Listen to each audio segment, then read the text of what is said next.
Let's go back to Greg now. So we're talking with Greg Bowman, the AC guy of Tampa Bay. It's hot outside, and whenever these things come up, there's a lot of things to talk about here. You talk about theft. So how can you prevent theft and some of those areas? You look at the ability to take care of the machinery and the different systems before they actually break down. That's another talking point as well.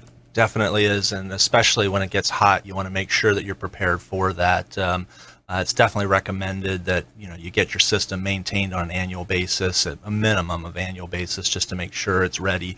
Our systems here in Florida tend to run about 3,000 hours or more a year.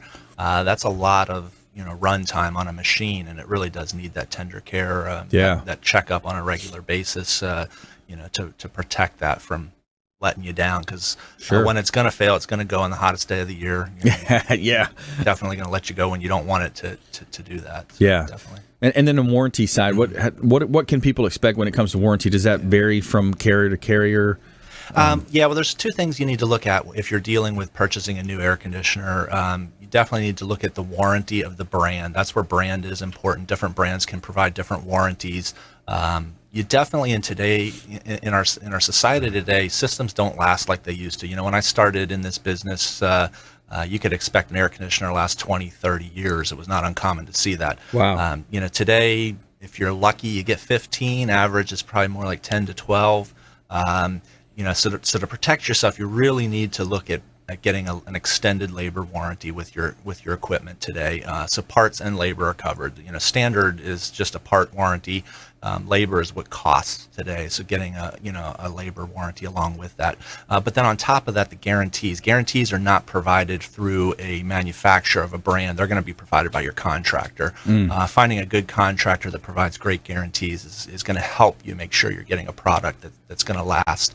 Yeah. My company, for example, we provide what we call our breakdown-free guarantee.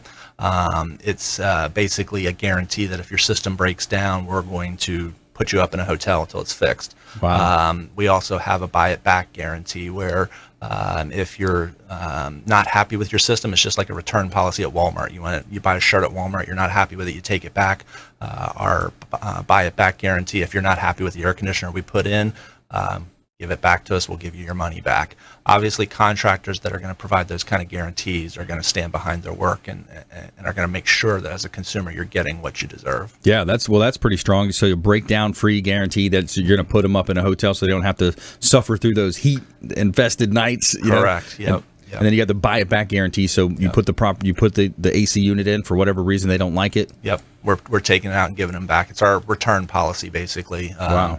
And those are some of the things you can do as a consumer to protect yourself, because the contractor does play a crucial role in the product you're getting. So just make sure that they've got good warranties, good guarantees. Check out reviews. Make sure the contractor you're hiring has the reviews online that stand behind their reputation. Yeah, it's so important. We're talking with Greg Bowman, the AC guy here of Tampa Bay, and we're on the Consumer Quarterback Show. So, the AC is a major component of a home. What are some of the preventative maintenance things that homeowners can do? Is it one of them pouring the vinegar down the drain line? Is that going to be? Definitely, yeah. There's that's a good maintenance regimen, is to make sure you're treating a drain line and making sure that there's no clogging of that drain, which occurs with bacteria growing in the drain. So pouring vinegar is the recommended thing. Some people use bleach. Bleach can tend to cause problems with the plastic in piping in time. So vinegar is definitely recommended. But yeah, that's a homeowner could definitely do that. The most crucial thing is just maintaining those air filters. The system has to breathe, and if you're not keeping your filters clean, definitely results in problems down the road. All right, so let's talk U.S. cities, U.S. states, top 5 hottest. Let's start with cities first. What would be your guess? Top 5 hottest cities. Give us one. Just pick one. Tampa, I think, is pretty well up there. Although Miami's probably a little warmer, but yeah, Tampa's number 4. You got number 4, and you got number 2. So Miami is number 2 on the list. Connor, you want to weigh in on that? Well, my guess would be Phoenix, Arizona, but how about Orlando? Is that on there too? Both of those are. Yeah, Phoenix is number 1, and Orlando is number 3. So the average degrees Fahrenheit is 87.2 for Phoenix. Miami drops to 84.3. Orlando's 82. Tampa 81. and Riverside, California, rounding out the top 5 is 80.9. So very small difference between those areas. But I guess Miami, Tampa, we're closer to the water. We get that sea breeze. Maybe that's the effect. So the hottest states. So let's do the hottest 5 states. Let's see what you guys got. Top 5 hottest states. Probably Arizona's got to be up there. Arizona's, sure, yeah. Oddly enough, well, maybe because Arizona is all the way down at number 10. Yeah, the elevation, the canyons, the mountainous areas. Well, Florida. Let's go with a good Florida's number 1. Sunshine State. Yep, yeah. That's that rank for the whole year, and then it's got winters and summers broken down. Right. Number 2. You pick number 2 there, Greg. What do you think? Texas, maybe. Texas is in the top 4. Louisiana. Louisiana's in there. Alabama. Yep, Alabama's number 7. Hawaii's number 2. Oddly enough, yeah.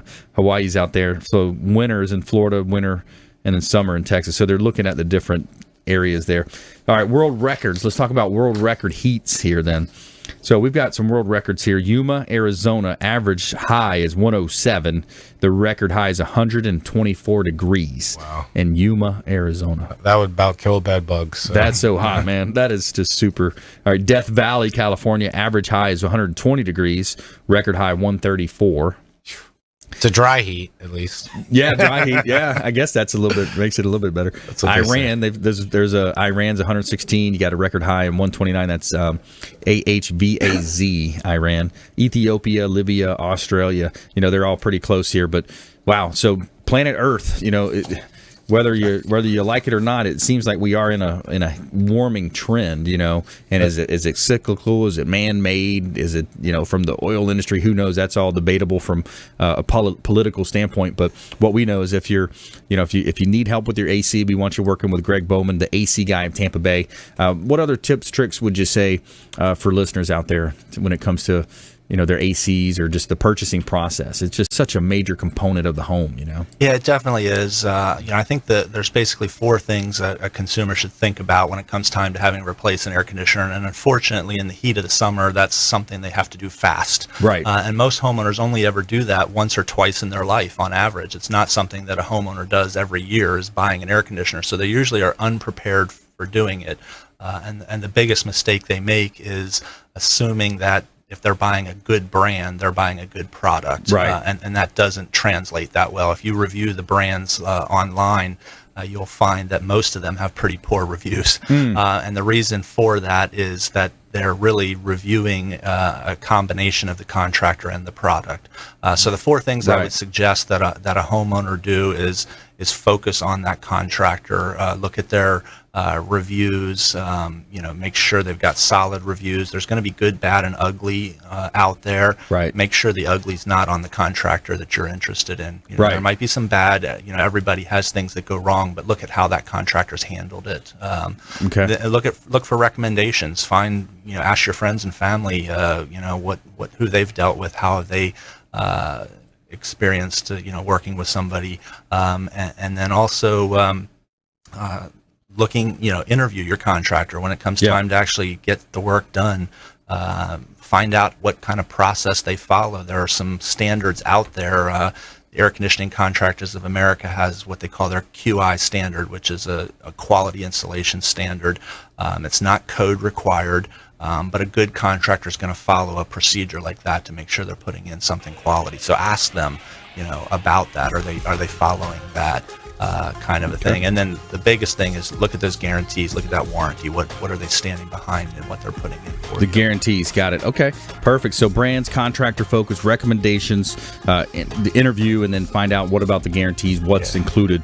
And when we come back up too, I want to ask you one question too more about humidity. How I think that's a major impact that we see here in Florida based on the humidity. So we're talking with Greg Bowman, the AC guy of Tampa Bay. So a couple things we're thinking about is humidity. Humidity is one of the big problems here in South Florida, and it can cause mold. It can cause a lot of other issues. So the AC functions on the dial there can help you avoid that.